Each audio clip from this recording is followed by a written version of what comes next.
नमस्कार, आदाब, सत श्री अकाल। स्वागत है आप सभी का आपके अपने यूट्यूब चैनल पर। कैसे हैं आप सब?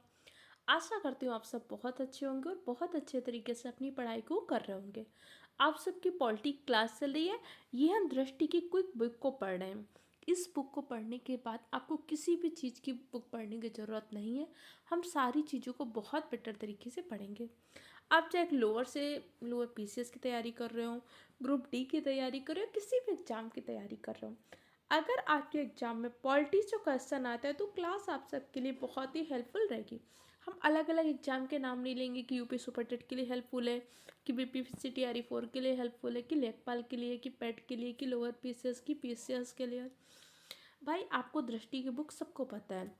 यहाँ पे आजकल सिलेक्शन ना होने का एक बहुत बड़ा रीज़न क्या होता है, सिर्फ हम पेड बैच तो लेते हैं, हम सब पेड बैच लेते हैं, लेकिन हमने बुक नहीं पढ़ी होती है। देखो, बुक की लैंग्वेज समझ में आती है। ऐसा नहीं कि बैच अच्छे नहीं होते, बहुत अच्छे होते हैं, टीचर आपको बहुत बेटर तरीके से समझा देता है, लेकिन टीचर की लैंग्वेज पे क्वेश्चन नहीं बनता। क्वेश्चन बनता है बुक की लैंग्वेज में। तो अगर आपने बुक की लैंग्वेज को टीचर के द्वारा अच्छे तरीके से समझ लिया तो आपकी दोनों चीज़ों का कॉन्सेप्ट क्लियर हो जाएगा। इस टॉपिक को पढ़ने के बाद इसके प्रैक्टिस क्वेश्चन भी सॉल्व करेंगे। प्रैक्टिस क्वेश्चन आपको कहाँ पे मिलेंगे? टेलीग्राम चैनल पर, जिसकी लिंक मैंने डिस्क्रिप्शन बॉक्स में डाल दिया है। ठीक है, कोई डाउट, कोई कन्फ्यूजन हो, कमेंट सेक्शन द्वारा पूछ सकते हैं। अगर आप पूछेंगे क्या 2 महीने में क्लास कंप्लीट हो जाएगी? नहीं, ये लंबी क्लास चलेगी, पूरी बुक को कवर करेंगे। ऐसे आपकी हिस्ट्री की भी, साइंस की भी, पर्यावरण की सारी चीज़ें कंप्लीट होंगी। लंबा टाइम चलेगा, लंबी क्लासेस चलेंगी। बस आप अगर अच्छे से जीएस को तैयार करना चाहते हैं और मेहनत और गुणवत्ता से समझौता नहीं करते तो आपका हमारे चैनल पे स्वागत है। ठीक है, पढ़ते हैं। कार्यपालिका। देखो भाई, कोई भी काम करने, किसी भी देश को, सिस्टर को चलाने के लिए किसी भी चीज़ के भाग होते हैं। तो हमारे यहाँ पे 3 भाग होते हैं। पहला होता है कार्यपालिका, एक होता है विधायिका और न्यायपालिका। इससे पहले की क्लास में पढ़ चुके थे।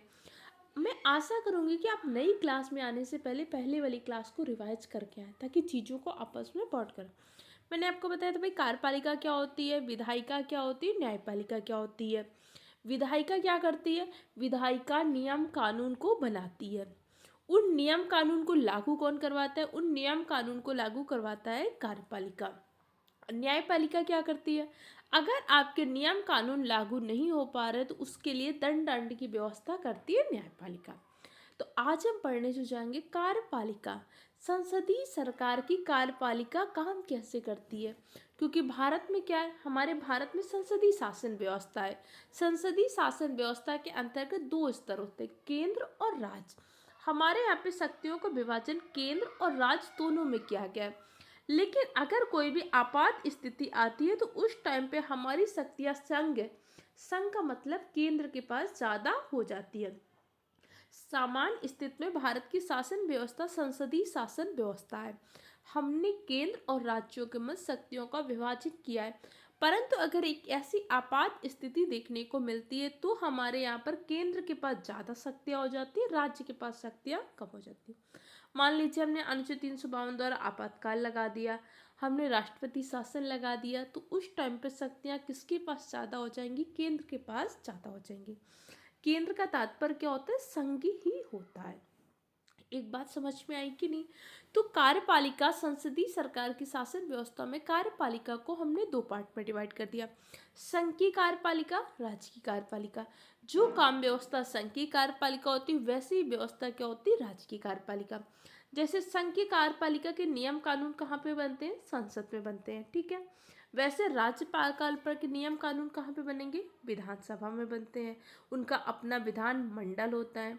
जैसे संसद के आपके कितने सदन होते हैं? 2 सदन होते हैं, लोकसभा, राज्यसभा। इसी प्रकार विधानमंडल के भी 2 सदन होते हैं, विधानसभा और विधान परिषद। अभी जब हम भाग 5 पढ़ेंगे तो संसद के भाग पढ़ेंगे, राष्ट्रपति पढ़ेंगे, प्रधानमंत्री पढ़ेंगे, राज्यपाल पढ़ेंगे, फिर से हम दोबारा पढ़ेंगे। तो इसलिए टेंशन लेने की जरूरत नहीं, हम बार बार चीज़ों को रिवाइज करते जाएंगे। तो अब जैसे आपकी संघ की कार्यपालिका, संघ के सारे काम होते कैसे हैं? तो देखो, संघ की कार्यपालिका में जो एक सबसे प्रमुख व्यक्ति कौन होता है? राष्ट्रपति होता है। अब किसी भी स्थिति में अगर राष्ट्रपति नहीं है तो राष्ट्रपति के स्थान पर काम करने के लिए होता है उपराष्ट्रपति होता है। राष्ट्रपति को सलाह देने के लिए, कार्यों के संचालन के लिए एक मंत्रिपरिषद होती है। उस मंत्रिपरिषद का प्रमुख कौन होता है? प्रधानमंत्री होता है। इसी के प्रकार कुछ न्याय संबंधी कानून सहायता देने के लिए महान्यायवादी होता है। तो संघ की कार्यपालिका का प्रमुख कौन कौन होता है भैया? राष्ट्रपति, उपराष्ट्रपति, राष्ट्रपति की सहायता के लिए एक मंत्रिपरिषद होती है। मंत्रिपरिषद का प्रमुख होता है प्रधानमंत्री। इसी के साथ साथ जो भारत सरकार का सबसे बड़ा कानूनी सलाहकार होता है, कौन होता है? महान्यायवादी। ये तो आपका संघ का स्तर हो गया। यही स्तर किस में चला जाएगा? राज्य में। अब राज्य में क्या हो जाएगा? राज्यपाल आ जाएगा। राष्ट्रपति के स्थान पर कौन हो जाएगा? राज्यपाल। अब देखो, राष्ट्रपति के स्थान पर जैसे भी कौन होता था? उपराष्ट्रपति, क्योंकि यहाँ पे उपराज्यपाल का प्रावधान है नहीं, हमारे यहाँ पे उपराज्यपाल का कोई भी प्रावधान नहीं है। अब मान लीजिए किसी भी राज्य का राज्यपाल की डेथ हो गई, या भाई उसने क्या कर दिया? त्यागपत्र दे दिया, तो क्या करेंगे? यहाँ पे तो कि राष्ट्रपति की मृत्यु हो गई, राष्ट्रपति ने त्यागपत्र दे दिया, या किसी वजह से राष्ट्रपति अपना काम करने में असमर्थ है, तो उसकी जगह कौन है? उपराष्ट्रपति। अगर यही स्थिति राज्यपाल के साथ हो गई, राज्यपाल ने त्यागपत्र दे दिया, राज्यपाल की मृत्यु हो गई, राज्यपाल काम करने में असमर्थ है, तो क्या उपराज्यपाल होगा? नहीं। लेकिन दो राज्यों का एक संयुक्त राज्यपाल बनाया जा सकता है। जैसे एक व्यक्ति उत्तर प्रदेश का भी राज्यपाल हो सकता है, बिहार का भी राज्यपाल हो सकता है। एक व्यक्ति को दो राज्यों का संयुक्त राज्यपाल बनाया जा सकता है, इसीलिए हमने उपराज्यपाल की व्यवस्था नहीं की। इतनी बात समझ में आई? अब अपने दिमाग की जरा घोड़े दौड़ाइएगा, बताइए इस टाइम पर कहीं पे ऐसा है एक व्यक्ति दो राज्यों का राज्यपाल है, या इससे पहले रह चुका है कोई? फटाफट उसके नाम कमेंट सेक्शन में लिखिए। अगर मेरे साथ पढ़ना है और सबसे बड़ी चीज़ आपको सिलेक्शन लेना है, सिलेक्शन के पीडीएफ में अपना नाम लेना है, तो मेहनत करनी पड़ेगी। फटाक से इस आंसर मुझे कमेंट सेक्शन में दीजिएगा। दूसरा क्या होता है? यहाँ पर भी मंत्रिपरिषद होती है। वो मंत्रिपरिषद का प्रमुख कौन होता है? मुख्यमंत्री। जैसे यहाँ पर मंत्रिपरिषद का प्रमुख कौन था? प्रधानमंत्री। राज्यपाल को सलाह देने के लिए, कार्यों के संचालन के लिए, सहायता के लिए मंत्रिपरिषद होती है। मंत्रिपरिषद का प्रधान होता है मुख्यमंत्री। जैसे यहाँ पे सबसे बड़ा कानूनी सलाहकार था महान्यायवादी, उसी प्रकार राज्यों में सबसे बड़ा कानूनी सलाहकार होता है महाधिवक्ता, महान्यायवादी। अब आपको एक बात समझ में आनी चाहिए कि भैया महान्यायवादी, महाधिवक्ता क्या करते हैं? भैया राष्ट्रपति, उपराष्ट्रपति, प्रधानमंत्री, इनका तो हमें थोड़ा थोड़ा मतलब समझ में आ रहा है। अगर हमने पॉलिटी नहीं भी पढ़ी, फिर भी हमें थोड़ा थोड़ा आइडिया लग रहा है कि भैया हमारे राष्ट्रपति जी क्या करते हैं, मुख्यमंत्री क्या करते हैं। लेकिन महान्यायवादी या महाधिवक्ता क्या करते हैं? देखो, अलग अलग आर्टिकल तो हम पढ़ेंगे। अब जैसे मान लीजिए किसी वजह से हाई कोर्ट में भारत सरकार को बुलाया गया। कई बार ऐसे मामले होते हैं ना कि सरकार ने बुलाया, अब सरकार की तरफ से कोर्ट में जाएगा कौन? भाई सरकार का सबसे प्रमुख कौन होता है? राष्ट्रपति। अगर हमारे देश का राष्ट्रपति कोर्ट में जाके खड़ा होगा, तो थोड़ी सी तौहीनी वाली बात है कि नहीं है? जाते राष्ट्रपति कब कोर्ट जा सकते, कब नहीं जा सकते, इसको हम राष्ट्रपति की शक्तियों में पढ़ेंगे। तो इसलिए एक चीज़ बनाएगी कि किसी स्थिति में अगर भारत सरकार को या राज्य सरकार को कोर्ट जाना है, या सरकार को अपना पक्ष रखना है, कई बार पीआईएल वगैरह दायर होती है, तो सरकार को अपना पक्ष रखना पड़ता है, तो भारत सरकार का पक्ष रखने के लिए कोर्ट में कौन जाएगा? महान्यायवादी जाएगा। भारत सरकार की तरफ से कोर्ट में केस भी लड़ता है, भारत सरकार की तरफ से अपना पक्ष भी रखते हैं। उसी प्रकार राज्य की तरफ से कोर्ट में केस करने, राज्य की तरफ से अपना पक्ष रखने के लिए कौन जाता है? महाधिवक्ता। थोड़ी थोड़ी बात समझ में आई? इनके और भी काम होते हैं, इनके अलग अलग आर्टिकल भी होते हैं, नियुक्ति कैसी होती है उसको हम आगे पढ़ेंगे। इतनी बात आपको समझ में आ रही कि नहीं आ रही? अब हम एक एक चीज़ समझते हैं। भारत के संविधान में केंद्र और राज्यों के मध्य कौन सी शासन व्यवस्था है? तो हमारे यहाँ पे संसदीय शासन व्यवस्था है। संसदीय शासन व्यवस्था क्या मतलब क्या होता है? संसदीय शासन व्यवस्था का मतलब होता है कि हमारे यहाँ पे शक्तियों का विभाजन केंद्र और राज्य दो स्तर पर किया गया है। संसदीय शासन व्यवस्था में कहा गया कि भाई जो हमारी शासन व्यवस्था है, अच्छे रूप से काम करने के लिए हम मंत्रिपरिषद का भी गठन करते हैं। तो संसदीय शासन व्यवस्था के आर्टिकल पूछ सकते हैं भाई। अनुच्छेद 74, अनुच्छेद 74 में क्या किया गया? मंत्रिपरिषद का उल्लेख किया गया है। अनुच्छेद 75 में कहा गया मंत्रिपरिषद का प्रमुख एक व्यक्ति होगा जिसे हम प्रधानमंत्री कहते हैं। ऐसे अनुच्छेद 163 में राज्य की मंत्रिपरिषद का उल्लेख किया गया है। दोनों बातें आपको समझ में आई कि नहीं आई? इतनी बातें आपको ध्यान रखनी होंगी। अब संसदीय शासन व्यवस्था, इसी के साथ साथ जैसे होती अध्यक्षीय शासन व्यवस्था, जैसे अमेरिका, अमेरिका में क्या होती है अध्यक्षीय शासन व्यवस्था। अध्यक्षीय शासन व्यवस्था में क्या होता है, जो प्रमुख होता है, जैसे अमेरिका में कौन होता है, राष्ट्रपति प्रमुख होता है कि नहीं होता है, और राष्ट्रपति का डायरेक्ट निर्वाचन कौन करता है, जनता करती है। ठीक है, जैसे हमारे यहाँ पे हमारे देश का प्रमुख कौन होता है, राष्ट्रपति होता है, लेकिन राष्ट्रपति के निर्वाचन में जनता प्रत्यक्ष रूप से भाग नहीं लेती। राष्ट्रपति का निर्वाचन कैसा होता है, अप्रत्यक्ष रूप से होता है। इस बात को भी ध्यान रखिएगा। क्लियर हो गया। अब संविधान का भाग 5, जो हमारे संविधान की किताब है ना, उस किताब में 22 भाग का वर्णन किया गया है। हर भाग में कुछ न कुछ लिखा है। जैसे भाग 1 अनुच्छेद 1 से 4 में संघ और राज्य का वर्णन किया गया है।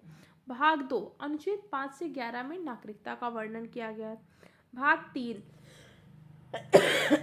अनुच्छेद 12 से 35 में क्या किया गया है, मूल अधिकार का वर्णन किया गया है। भाग 4 अनुच्छेद 36 से लेकर 51 में क्या किया गया, नीति निर्देशक तत्वों का वर्णन किया गया। भाग 5 अनुच्छेद 52 से लेकर 151 में भाग 5 राज्य का वर्णन किया गया है। हमारे संविधान में कुल कितने भाग हैं, 22 भाग हैं। हर भाग का आर्टिकल आपको याद होना चाहिए। हम धीरे धीरे याद कर लेंगे, नहीं तो संविधान की भाग वाली क्लास चैनल में पढ़ी हुई, आप उसको देख लीजिएगा। जो संविधान का भाग 5 है, जिसको हम पढ़ने जा रहे हैं, भाग 5 हमारे संविधान का सबसे बड़ा भाग है। भाग 5 में कहाँ से कहाँ तक वर्णन है, भाग 5 में अनुच्छेद 52 से लेकर 151, लगभग इस भाग में आपको 100 आर्टिकल पढ़ने पड़ेंगे। अगर आपने भाग 5 समझ लिया तो आधी पॉलिटी को आसानी से समझ लिया। अब इसी में पूछ सकते हैं संघ केंद्र की कार्यपालिका का वर्णन कहाँ पे है। देखो भाग 5 में तो पूरा संघ है, लेकिन सिर्फ कार्यपालिका का वर्णन कहाँ पे, अनुच्छेद 52 से लेकर 78 में क्या किया गया, कार्यपालिका का वर्णन किया गया।